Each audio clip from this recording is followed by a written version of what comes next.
Hi friends, Harshita here. In this video, let's try to learn the various risk factors of all the genital cancers. Coming to the risk factor of CA endometrium. CA endometrium is associated with positive familial history. It's a very important risk factor. Most common is HNPCC. It is an autosomal dominant. Coming to the next one, it is corpus cancer syndrome. Corpus cancer syndrome means CA endometrium. With that, the person will be having hypertension, diabetes, and obesity. This obesity increases the estrogen levels, and thus it causes the increased risk of CA endometrium. CA endometrium also is associated with other states with the increased estrogen, that is early menarche, late menopause. And what else is nulliparous, infertility, unopposed estrogen like PCOD, HRT, and also estrogen secreting tumor of ovary. Also, this is a risk factor. Tamoxifen. Tamoxifen is also a risk factor. So, summarizing is family history, HNPCC, autosomal dominant, and other hypertension, diabetes, obesity, together with C endometrium known as corpus cancer syndrome, and early menarche, late menopause because of high estrogen, nulliparous, infertility, unopposed estrogen condition like PCOD, HRT, and estrogen sensitive tumor of ovary, and drugs like tamoxifen. And coming to the risk factor of CA cervix, CA cervix is associated with HPV infection that you might be knowing, that is 16 and 18 strains are more common, and genital warts.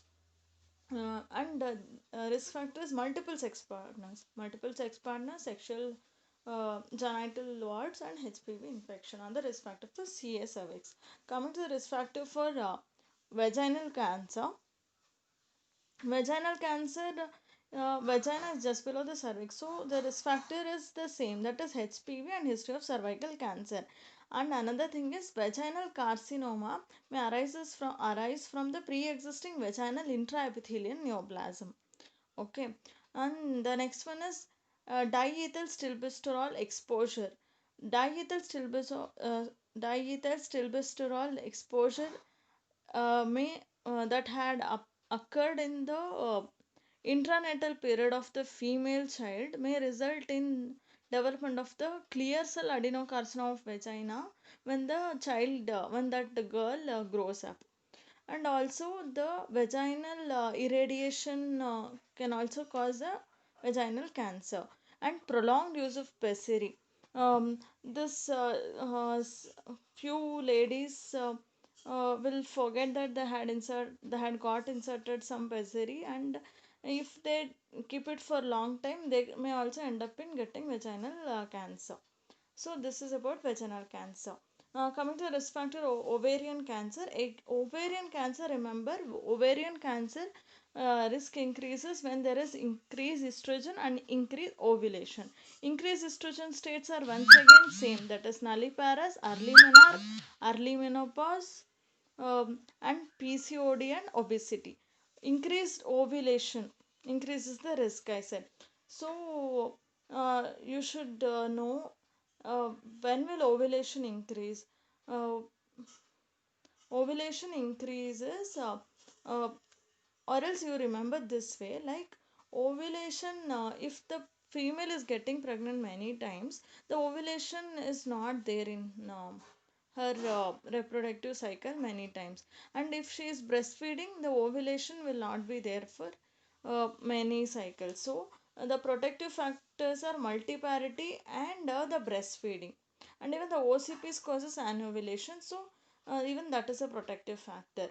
Um and smoking and physical exercise are protective factors for both ovarian cancer and endometrial cancer.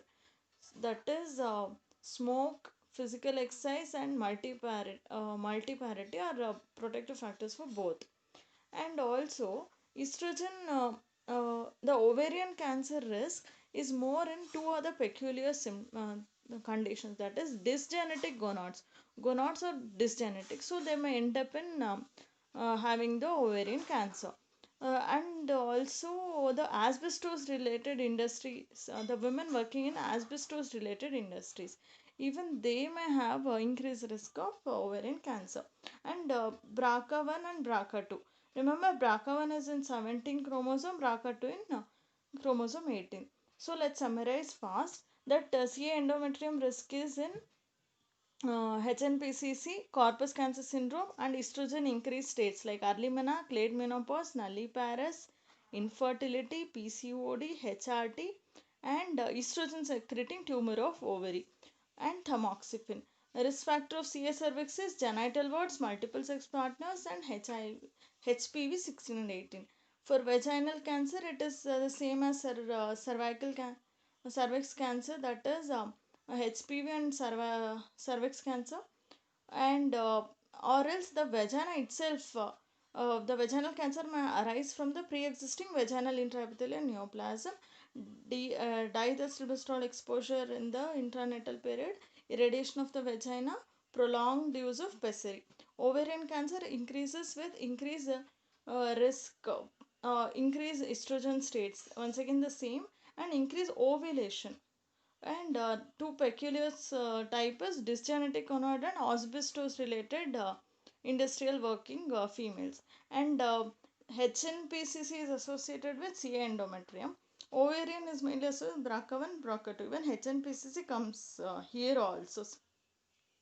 Coming to the protective factors, for both endometrium and ovarian, the three common protective factors are smoking, multiparas, and physical exercise. Other two extra protective factors for ovarian cancer is tubal ligation, hysterectomy, and also breastfeeding and OCP, because they cause anovulation. Hope this helps you to learn and to remember the risk factor better. Bye bye, friends.